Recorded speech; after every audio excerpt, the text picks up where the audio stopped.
साजिद अली उन्हनि जी रिपोर्ट शामिल कंदासीं। काज़ी अहमद लॻे ॻोठ घटीअ जे प्राइमरी स्कूल ज़बून हाल थी वियो। रोज़ाना स्कूल जी छित जा चापुड़ किरण लॻा। उस्तादनि समेत शागिर्द सख़्त परेशानियुनि खे मुंहुं ॾियण ते मजबूर बणिजी विया। स्कूल में ॿारनि जे वेहण लाइ फर्नीचर बि न आहे, न ई पाणी, न बिजली सहूलियत, न ई वरी वॉशरूम जी सहूलियत आहे।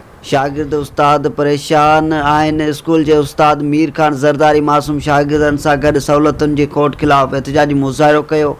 हिननि मुतालबो कयो त स्कूल में बुनियादी सहूलियतूं ॾिनियूं वञनि ऐं स्कूल जा मसइला हल कया वञनि। मथा किरन पा स्कूल जा असां फर्नीचर कोने को असां पट ते वेठा आहियूं, गर्मी ॾाढी आहे।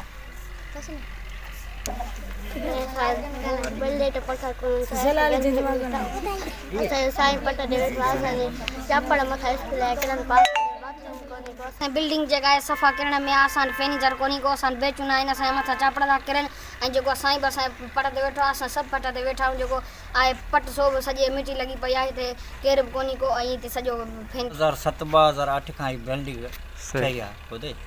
उन खां पोइ जेके बरसातूं पियूं बोर्ड वारियूं, उन खां पोइ हिन चापड़ किरण शुरू कया।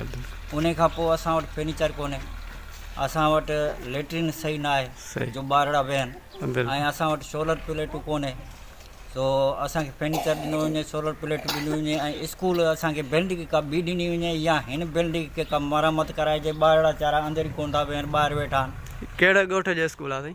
ॻोठ GPS घिटी।